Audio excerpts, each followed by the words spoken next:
There are some stories that leave you shaken to the core, where the lines between power, manipulation, and justice blur, and the truth is more chilling than you could ever imagine. This is one of those stories. An inmate. A prison guard. A secret affair that ended in tragedy. But it wasn't just the secret that remained hidden. It was the body. This is the story of a woman whose life ended far too soon, and whose death left everyone questioning, was it a crime of passion or something darker? In the heart of Atlanta, Georgia, lies one of the state's most notorious prisons. A place where lives are confined behind high walls, where freedom is a distant memory. But within these walls, something far more sinister was unfolding.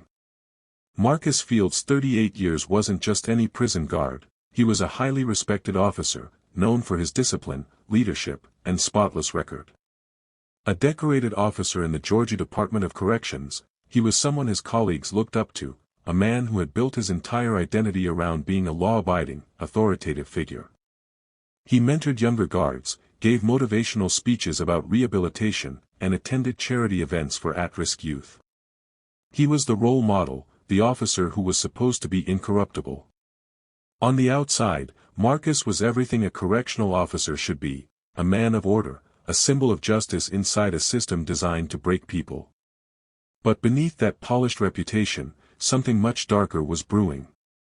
Tasha Green wasn't just a mistake, she was a threat to everything Marcus had built.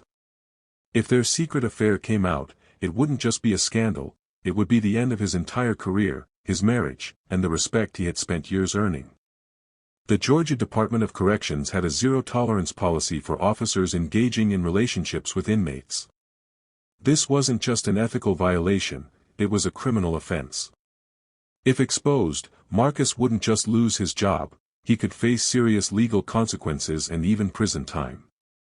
Tasha Green, a 26-year-old inmate serving time for a series of nonviolent offenses. Like so many others, she was just trying to survive. But survival in prison often comes at a steep price. Tasha had been in and out of trouble with the law, but there was something about her, an undeniable spark that caught the attention of Officer Marcus Fields, a 38-year-old prison guard, known for his charm and presence within the facility. For years, Marcus had cultivated an image of himself as a strict, law-abiding officer who followed the rules. He wasn't just enforcing the law, he was the law. If people found out that he had crossed the line with an inmate, it would destroy the respect he commanded among his peers. His family, his marriage, everything he had worked for, would be gone. The two started a secret affair, hidden in the shadows, behind the closed doors of the prison.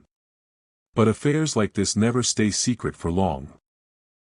The relationship between Tasha and Marcus was built on whispered conversations, stolen glances, and a dangerous game of cat and mouse. For months, it went unnoticed by most, except for a few curious eyes who began to put the pieces together. But things were about to take a dark turn. Tasha found out she was pregnant. Suddenly, the hidden relationship was no longer a secret. The question now was, what would happen next? When Tasha told Marcus she was pregnant, he knew the clock was ticking. He tried to convince her to keep quiet, to handle the situation without anyone finding out. But Tasha wasn't willing to go along with the plan. She knew that being pregnant in prison meant questions that could only be answered by exposing Marcus. And that was something he couldn't allow. Maybe he begged her to stay silent. Maybe he tried to pay her off, promising to take care of her when she got out. Maybe he threatened her, reminding her that no one would believe her over him. But Tasha was no fool. She knew that as soon as her belly started showing, someone would start asking questions. And if Marcus thought she would take the fall alone, he was dead wrong. Tasha's pregnancy was a ticking time bomb, and she knew it. The consequences of her affair with Marcus, a man sworn to uphold the law, could not be ignored. But what could she do? She had no power, no voice in this system, except the one she had with Marcus. The moment he realized Tasha wasn't backing down, he had two choices: confess and watch his life collapse, or silence her forever. But it didn't take long for others to catch wind of her pregnancy, and rumors began to spread. The whispers grew louder. Guards began to talk. Inmates began to talk. Everyone had questions, but no one had answers. And then, just weeks later, Tasha was found dead. And so, on the night of her death, something inside Marcus snapped. Maybe he planned it. Maybe it was a moment of panic, a desperate attempt to protect himself. But the result was the same. Tasha Green, a young woman who had already lost her freedom, lost her life, all because she carried the secret of a man too terrified to face his own sins. Marcus didn't want it to look like murder. That would be too obvious, too risky. So, like many who kill in fear, he made it look like an overdose. He knew exactly where to get the drugs, he had access to everything that went in and out of the prison. He knew how to stage the scene, how to make it look like an accident. And most importantly, he knew the system, how investigations worked, what the medical examiner would look for, and how to keep suspicion off himself. It didn't start as a plan to kill her. At least, that's what some believe. The night Tasha Green died, it was supposed to be just another secret meeting, just like the ones they'd had for months. But this time, everything was different. She was pregnant. And she wasn't keeping quiet anymore. Tasha had been pressing Marcus for days. She wanted answers. She wanted him to take responsibility, not just for her, but for the life growing inside her. But Marcus wasn't the same man she had trusted behind those prison walls. That night, he came to her cell after hours, under the cover of darkness, when most inmates were locked in and the cameras conveniently malfunctioned, just long enough.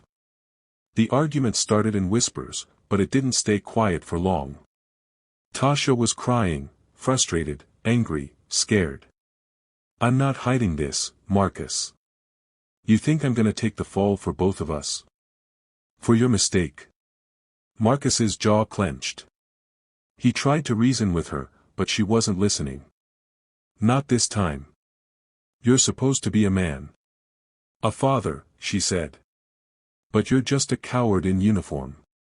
Those words stung. More than she could have known. For a man who had built his life around control, order, and respect, being called a coward was a dagger straight to the ego. And it broke something in him. He tried to silence her, maybe to calm her down, maybe to scare her. But when he grabbed her, she pushed back. She fought. That's when it escalated. There was a struggle. A crash. Tasha hit the metal edge of the bunk, hard. Blood splattered on the concrete floor. She gasped, tried to call out, but Marcus was already panicking. Not because she was hurt, but because he knew what this meant. If she talked, it was over. So he made a decision. He pulled a small vial from his uniform pocket, something he'd confiscated weeks ago and never logged. Smuggled drugs that were supposed to go into evidence. Instead, he used them. Forced them into her system. Tasha was already bleeding. Already struggling to breathe. And now, she was overdosing. Within minutes, she was gone. Marcus stood over her body, trembling, sweating. He wiped down everything he touched. Adjusted her body on the bed. Made it look like she laid down and never woke up. By morning, when the cell doors opened, Tasha was cold. Unresponsive. The guards called it in. Medical arrived. Another overdose. Another inmate lost. Just another statistic. But it wasn't. Because someone had heard the argument. Someone had seen Marcus leave her cell. And someone knew Tasha wasn't an addict. She didn't die because she used drugs. She died because she trusted the wrong man. Because she believed that even inside a broken system, there was someone who would protect her. Marcus killed her, not just with drugs, not just with silence, but with the fear of losing everything he'd built. And when the truth finally began to unravel, the mask he'd worn for so long cracked wide open. Tasha's death wasn't an accident. It was the result of power, pride, and panic colliding in the worst possible way. But there was one thing he didn't count on: Detective Jill Harris. Marcus had spent his entire career avoiding mistakes. He was careful, calculated, and always one step ahead. But this time, he underestimated the system he once controlled. Detective Harris wasn't buying it. She found inconsistencies in his alibi. The autopsy revealed no history of drug use. Tasha had never shown signs of addiction. Surveillance footage showed Marcus near Tasha's cell the night she died, too close, too suspicious. And then, the final blow, a fellow inmate came forward. She had heard muffled voices, an argument, a struggle.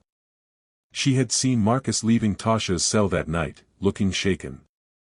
The walls started closing in, just like they had for Tasha. Marcus Fields was eventually arrested and charged. But the system he once served was reluctant to turn on one of its own. Some believed he acted alone, out of desperation. Others believed he had help, that there was a larger conspiracy at play, because officers protecting officers wasn't unheard of. To this day, questions remain. Did Marcus act alone? Was he pressured to kill Tasha to protect others in the system? Was her death really an overdose, or was it a murder covered up so well that even justice may never fully be served? One thing is certain, Tasha Green never had a chance. And Marcus Fields? He went from being an honorable officer to just another inmate, trapped in the very system he once controlled. Detective Jill Harris, assigned to investigate Tasha's death, quickly discovered that this case was not as simple as it seemed. Her pregnancy, combined with her relationship with Officer Marcus Fields, raised suspicion. Why hadn't anyone noticed the danger she was in? Was she murdered to silence her, or was it an unfortunate accident? The investigation led detectives to Marcus Fields. He denied any wrongdoing, insisting that their relationship was consensual and that he had no part in her death. But when investigators dug deeper, the cracks in his story began to show. It didn't take long for Detective Jill Harris to realize something about Tasha Green's death didn't add up. At first, it looked routine. Another inmate, another overdose. No signs of a break-in, no surveillance footage showing anything suspicious. But something about it just felt off. Tasha's file showed no history of drug use. No priors for possession, no behavioral warnings, no signs of withdrawal or erratic behavior. In fact, she had been clean her entire sentence, enrolled in a prison GED program, even serving as a mentor to younger inmates. So when the toxicology report came back showing lethal levels of fentanyl in her system, Harris's instincts kicked in. It didn't fit. This wasn't recreational use gone wrong, this was deliberate. And then she noticed something else. There were no drugs found in her cell. No stash. No paraphernalia. Nothing. Someone had given it to her. Someone who knew what they were doing. Jill began digging into the prison logs. She requested the cell block security footage, what little there was. That night, the cameras on Tasha's corridor had experienced a mysterious, technical glitch. They cut out for exactly 23 minutes, just long enough for someone to visit her cell unnoticed. That someone had to be a staff member. Jill pulled guard schedules. Cross-referenced them with keycard logs. And that's when Marcus Fields' name came up. He wasn't scheduled to be on that wing. But his access card had been used at the cell block entrance at 11:17 p.m., right in the middle of the camera blackout. Then came the interviews. Most of the guards spoke in rehearsed tones, tight-lipped, almost too careful. But one correctional officer slipped. He casually mentioned seeing Marcus on that wing that night, then quickly backtracked, claiming he might have been mistaken. That was enough. Next, Jill met with the inmates. She expected silence, fear, but one young woman stepped forward. Quietly, carefully, she told the detective that she'd heard arguing that night. Two voices, one female, one male. Tasha's, and a man she didn't name. But the fear in Tasha's voice stuck with her. Then came the bombshell. The same inmate recalled that a few weeks earlier, she'd overheard Tasha talking about being pregnant. And not just pregnant, pregnant by a guard. She hadn't said who. But she said she was scared, and felt trapped. Jill ordered a full autopsy. The medical examiner confirmed it. Tasha Green was 6 weeks pregnant. Now it was no longer just a suspicious overdose. It was motive. Jill pulled Marcus's personnel file. It was flawless, too flawless. A model officer with no infractions, no disciplinary actions. But behind the commendations, Jill saw the pattern. Marcus was always alone. He didn't mingle. Didn't socialize. And there were 3 prior incidents of female inmates being transferred quietly from units he supervised. No formal complaints, just paperwork buried deep. Jill pushed for a warrant. When they searched Marcus's home, they found a burner phone hidden in a drawer in his garage. Messages were deleted, but forensics recovered fragments. One of them was from Tasha, just 2 days before her death. "You promised you'd fix this. I'm not waiting forever. They're gonna find out." That was the final nail. Marcus Fields was arrested. During questioning, he stayed calm, at first. Denied everything.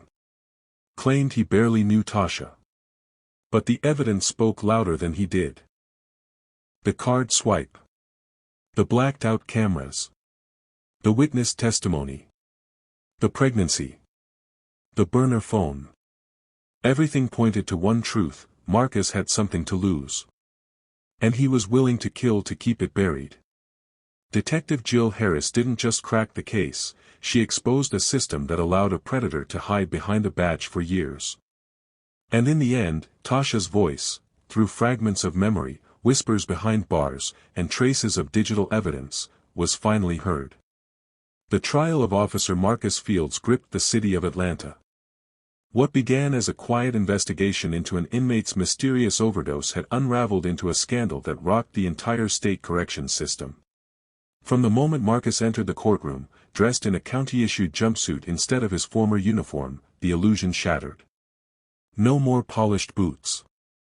No more authority. Just a man, stripped down to what he really was, a predator who thought his badge made him untouchable. Prosecutors built their case piece by piece, and every detail hit like a hammer. They started with the pregnancy. The autopsy confirmed it. Tasha Green was 6 weeks pregnant at the time of her death. The prosecution argued that was the motive. Marcus couldn't afford to let that truth come out. It would destroy his marriage, his career, his reputation. So he silenced her. Then came the digital forensics. Text fragments retrieved from a wiped burner phone, Tasha's desperate messages to Marcus. Her begging him to take responsibility. Her warning that she wouldn't stay quiet. One message read simply, "I'll tell them everything if you don't." And then came the toxicology report. Tasha had a fatal dose of fentanyl in her system, but no evidence she had ever used drugs. A forensic toxicologist explained how the dose was far too pure, too controlled, to have been street-level contraband. This wasn't accidental. It was administered. Defense attorneys tried to claim the messages were faked. That the inmate testimonies were coerced. That Marcus had no motive, that the relationship never happened. They painted Tasha as manipulative. A liar. But the jury didn't buy it. Not when the prosecution dropped the final blow, DNA evidence. Despite Marcus's efforts to wipe everything clean, a small sample of his DNA was recovered from Tasha's bedding, taken the night of her death. That sealed it. After 2 weeks of testimony and just 6 hours of deliberation, the jury returned with a unanimous verdict. Guilty on all counts. Second-degree murder. Sexual assault of an inmate. Abuse of authority. Tampering with evidence. The courtroom was silent as the judge prepared to hand down the sentence. Marcus Fields didn't speak. He didn't apologize. He just stared straight ahead, unblinking. The judge's voice didn't shake. "You violated every oath you took. You preyed on the powerless, and you killed a woman carrying your child to protect your ego and your image. That's not just criminal, it's monstrous. Marcus Fields was sentenced to life in prison without the possibility of parole. Now he's on the other side of the bars, no longer the one giving orders, but the one serving time. Locked in the same kind of cell where Tasha once dreamed of freedom. Justice came late. Too late for Tasha Green. But it came. Tasha's death exposed the cracks in the system. These reforms are the beginning of sealing them, for her, and for every woman who still lives behind bars. Tasha's death remains a haunting reminder of how power and manipulation can destroy lives. And as the case continues to unfold, one question remains unanswered: was this a murder to silence a secret, or was it something else entirely? This is the story of a woman's tragic end, but also a story of betrayal, of how trust can be shattered in the most unexpected places. Tasha Green will not be forgotten. Her death raises the question: how far would a prison guard go to cover up the truth? We'll leave you with this: the walls of prison may hold bodies, but they can't hold secrets forever. Don't forget to subscribe and hit the bell for more disturbing, real-life stories. Let us know your thoughts on this case in the comments. Was it murder, or was it an unfortunate accident? We'd love to hear what you think.